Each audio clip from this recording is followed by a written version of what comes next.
Hello, and welcome to another episode of the Sancia Block. I'm Santa Cheravino, and today's topic is how the economy would work if Sancia are to exist. And I'm going to say it up front, this is probably going to be a very long, convoluted episode. Not only because I'm a little out of energy, but there's just so much to brush up on, I'm probably going to miss a lot of points. Not to mention, I have no script, I have no card, so I'm literally running this off my head as I go, but basically, um, the way I see it, I think having an economy where the people have some level of control and decision is a good thing. So some person would be quick to call me a capitalist in that. However, I feel like there needs to be like rules in the playing fields, kind of similar to how America has it. Like once upon a time, children had to go into the coal mines, and they never sanitized the meat you butcher. And until all those things were uncovered, was when laws came out to start protecting the public, and that's something I agree with. But even then, I pretty much question our. I don't want to use the term hyper capitalist, super capitalist. Just a way to make it so that like profiteering is that the word, profiteering or profiting, is such the prime motivator that it starts harming people and the world around us, and I'm not a big fan of that at all. So, in that respect, somebody would be quick to come and call me a socialist, but again, I'm not a socialist because I don't believe in giving the government full reign of, resources like that, especially, for the sanctity of our nationals. I mentioned in another episode that, about the Syrian refugees and, how the German government responded by kicking out their own tenants just to make room for the refugees, and that's something I would not agree with. And Germany's like one of the best countries. They give free tuition. Everybody's got a job over there. It's, well, at least from what I heard. But so to speak, it's got to be a careful blend. The way I see it, whatever level of effort you put into your work, whether you work the natural resources or come up with the intellectual property, whether it's a song or book or anything that you provide a real and direct service on your own accord. That I think is a good value to have, because you should have the free choice. I would think it'd be unsancian to say you're not allowed to do that up front, in which case we'd have a pretty damn liberal way of going about it. Enable businesses that are otherwise normally banned in most countries, except for like the ones that really damage our humanity. For example, slave trafficking, or what do they call it, meth, heroin, fucking laboratories, and all that fun stuff. But otherwise, it would. I'm all for a very open economy as long as it's done right. For example, I have. Let me just throw some examples I'm coming out through here. One of my favorite ones is how the tobacco industry is getting so hampered because of the anti-tobacco movement that they can't even advertise their own products anymore, as open as they used to, with the magazine articles and truck logos, and yeah, it's all gone because of this like active movement, and I feel like that's restraining to the business. That it should be somebody's pure decision to decide whether or not they want the product or not. If anything, I would call that a matter of the invisible hand at work. When the market demand makes changes, the company should adapt. But if you make it a law, that's I can't. No, that just sounds weird to me, because it's like saying you're not allowed to do this by law. I'm just advertising my product. This is what I'm good at. This is what I can sell. Another thing that comes to mind is the healthcare industry, where I'm thinking to myself, is it really worth putting a profit margin on keeping our nationals alive and healthy? At the same time, I'm thinking maybe there's a reason why doctors can and should be privatized. Not that I can really think of any, but maybe having second opinions, or if I could just figure out what was that thing. Okay, not only having a second opinion, but maybe a doctor that functions better, rather than all having them under a rank of government paycheck. On the other hand, something like healthcare shouldn't be privatized. That should be something I should have access with as a national. so to speak, if I get hurt, I should know that a piece of the tax money everybody puts in is going to keep us alive and healthy. You know, that's like replacing the bad cells with the new good ones, recharging us, refreshing us, so to speak. That, like I said, I'm feeling a little out of it right now, so that was probably not a good analogy. But long story short, I believe it's a better idea to completely nationalize the healthcare industry. There should be no sense of seeking profits just to stay alive in your own homeland. That should just be an automatic given. If anything, maybe a good compromise I can think of is to have doctors, operate on their own. Maybe they don't need a check like that. You could choose and pick your doctors. But at the same time, why sign up for health insurance? Let our tax money take care of that, You have every right to the health care access that as anybody else. There should be no reason for that. That gives doctors a steady check kind of thing. Another thing I want to put up is, actually, this probably should get its own episode, but I probably would like to bring it up considering this is an economics-related chapter, is intellectual property. I want to say that I think copyrights, patents, trademarks, and all that nonsense is a good thing, but I feel that over the past, God knows how long, decades maybe, it's been abused to such an extent that it's really stifling to one of the biggest values in Sancian culture, and that's culture, art, that sort of thing. The things that make you feel alive and a part of a family with character rather than just being a machine. I can name two examples that really, through my opinion about this. First off, let me say that I have nothing against copyrights, trademarks, patents, and all that, and anybody should be able to develop their own license, their own agreements, and put it out accordingly. You have a right to your work. You could profit off your own work. I have no problem with that. I think that's a good thing. That goes to show that I don't have to farm the ground or any of that, or fixing cars or whatever. If I'm good at writing a book, making music or whatever, I should be able to make money on it, one and the same. And I speak with this as an artist trying to become a game designer for the longest time. That being said, what I am against is, let's see, great example.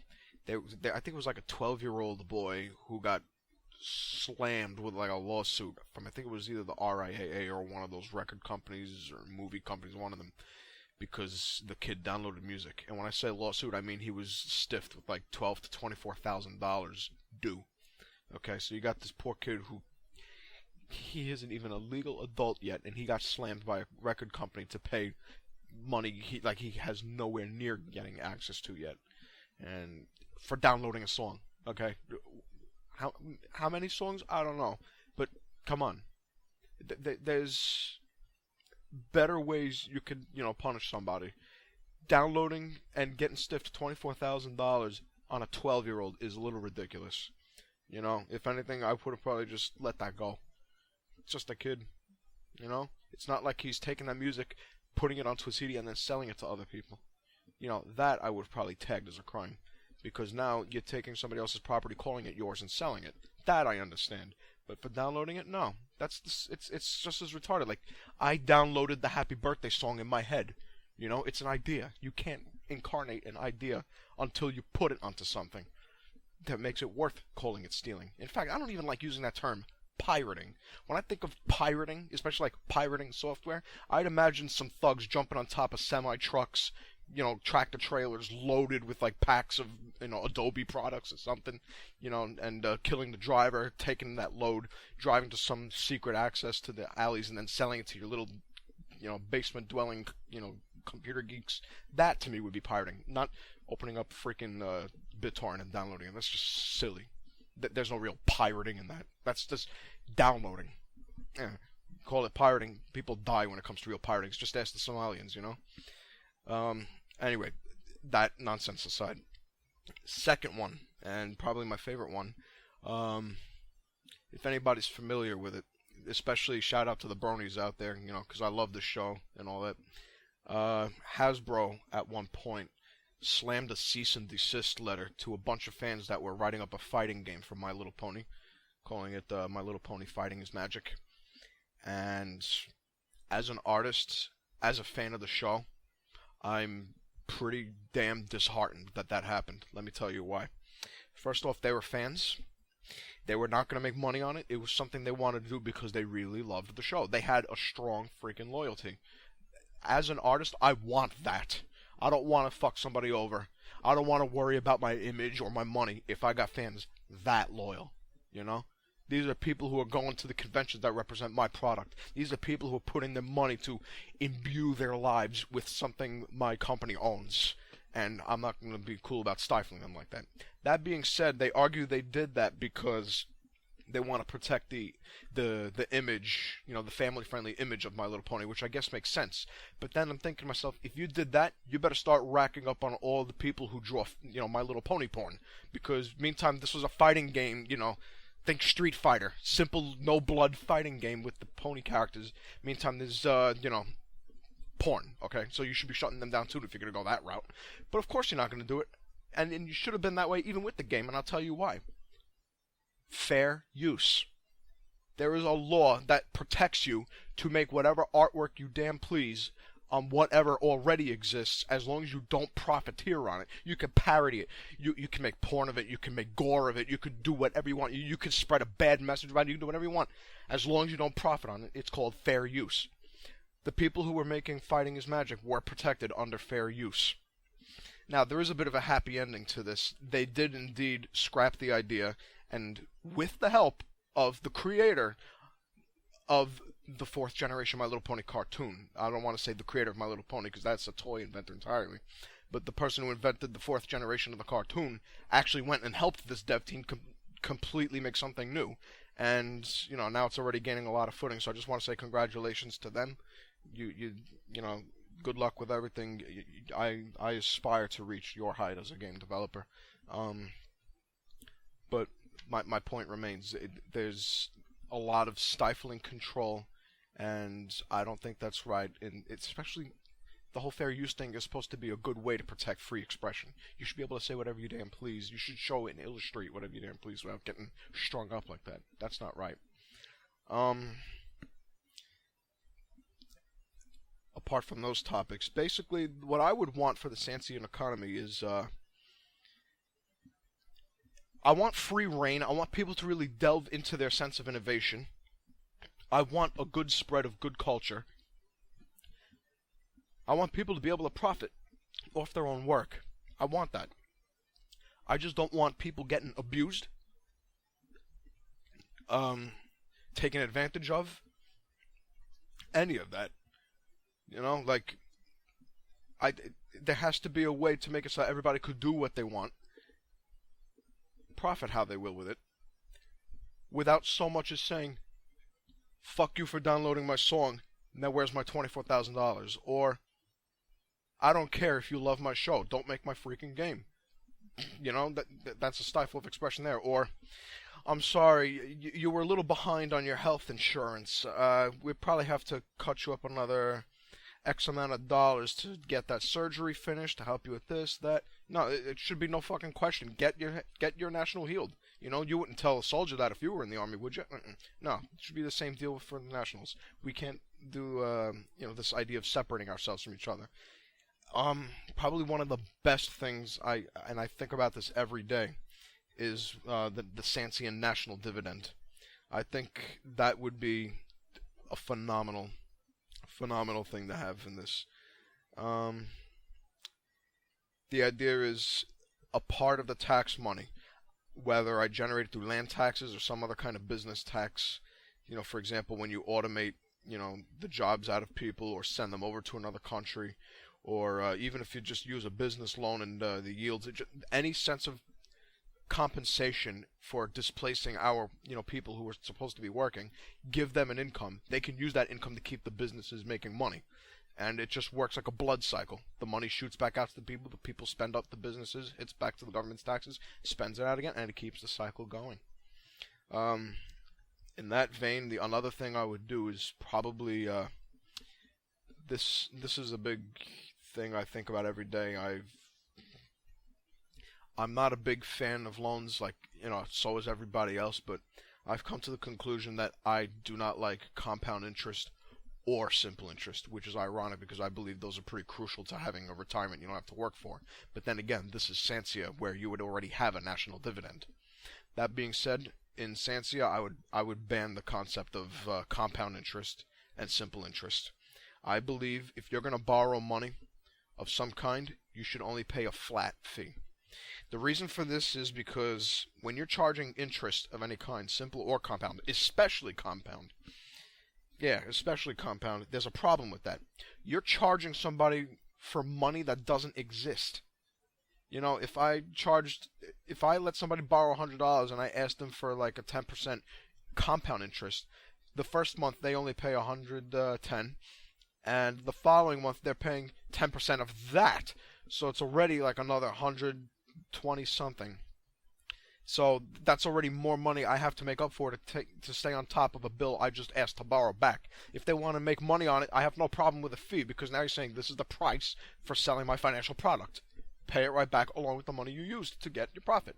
But interest, now it's like you have to extort the money from elsewhere in the world, even in your own home, and use it to fulfill the contract of the bill. And that's essentially sucking the money dry. And it makes zero sense to me.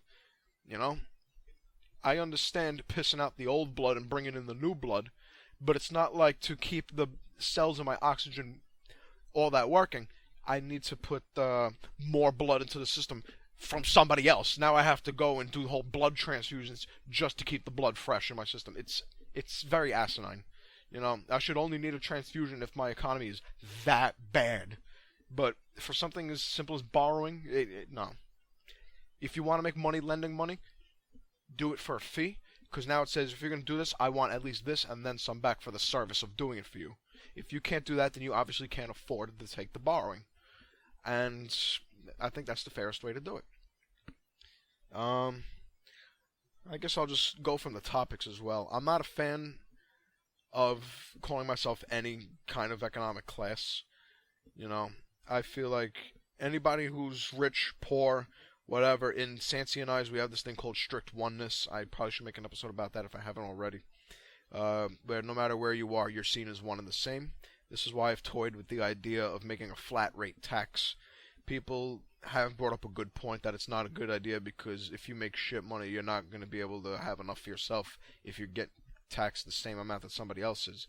But my argument is, you work just as hard as anybody else, you should be able to pay a piece of it. If you already hit a point in your life where you're not working so hard and you're still making a lot of money, you should be spending the same amount you're earning anyway as somebody who isn't working hard enough, kind of thing. So that was one argument I had, was to go with a flat rate tax. Otherwise, I do see that progressive tax is useful in its own regard. Otherwise, I don't think it'd matter much, because, like I said, the national dividend will back you up wherever the rest of the money that you work for can't. So, I guess, if I really wanted to boil this down, long story short, Sancia would be a capitalist country that has regulations to take care of itself and still allow a lot of free choice. We don't go with the term socialism or communism, because I don't believe in total state control or even partial state control, save for things we absolutely need to make our place a better nation. For example, education and healthcare should be nationalized, whereas producing your own music or growing your own crops on your own property, that should be on your territory. In which regard, I'd have Sancia pay the farmers to grow the food, so I can use that food to redistribute across to the people. There you go, another steady income that even the doctors could get, the farmers can get, because people need it. So I'd nationalize it. That's the best way to put it. We'd nationalize the economy. Actually, now that I think about it, I have more things to think about. I might as well get them out while I have it. I'm not a big fan of what Reagan did back in the 80s. He decided to sell out our jobs to China, and we have all of. I think when did NAFTA come out? I think in the 90s. So that was definitely after Reagan. But basically, what the U.S. economy has done for itself, essentially sold out our jobs. Okay, we live in a system where we're expected to work hard for our success, yet the means to do that has been thrown out of the country to another country, all to make business profits better. This is why I said earlier there has to be a way to compensate for that loss. Not only do we get the land bought up and privatized, our natural right to it, like Thomas Paine argued in Agrarian Justice, not only do we have robots, technologies, machines, and all that doing things for us, taking away more of our jobs, like the Luddites would complain. Luddites, Luddites, whatever. But you also have the idea of selling our very, I don't want to call it basic, but it is like one of the first lines of work you can get. Whether you're somebody working at an auto mill or something like that. Simple ground floor job. All those cheap jobs sent over to another country to keep it even cheaper. And that's what makes the businesses profit, but us out of a job. So how do they profit if we have no money to pay for them? Sancia is a very strong proponent of making sure the jobs stay in Sancia. And I'm not even going to go on about saying, so don't hire the foreigners, that's anybody's decision. As long as they're, ranked as a Sancian citizen, they should still be able to get a job, right? They're still going to pay the taxes in the end. So I'm not against the idea of foreigners getting the job. It's when they don't have, the certification that they are a citizen and they take the job and the businesses go that way because they'd pay cheaper rather than paying a Sancian citizen to do it. Anything produced and done in Sancia should be done with Sancian hands. That's again another ardent nationalist way of going about it. So let me rephrase all this again. Long story short, Sancia thrives on the idea of giving free choice and making money on it, but it has a very nationalist-oriented mentality of providing that. Because there's no reason to make everything cheaper and put everybody at a disadvantage for it and just say that, it was made in another country, we're helping them out. No. Keep the jobs here, keep the businesses here, keep the quality here. That's how it is. We're looking out for our people. We're making out. It's like running an enormous complex of a family business. That's how Sancia would work. The Sancian nationals would come first. It's plain and simple. There's no reason to, shaft them out of that. And even then, if they did get shafted, because, you can't take away any business's right to a decision like that, that's, again, another reason I'm a huge proponent of a national dividend. That being said, I'm very winded, and I've been at this for about 22 minutes now. Before I go, I just wanted to say shout out to my buddy Frank T for making the stylized graphic that I'm using for the video in this episode of the Sancian flag. I like it a lot. He made a couple more I might use in other episodes, but this one I felt would be the first. Alright, this is Santo Cheravino of the Sancia Block, signing out. Have a good one, everybody.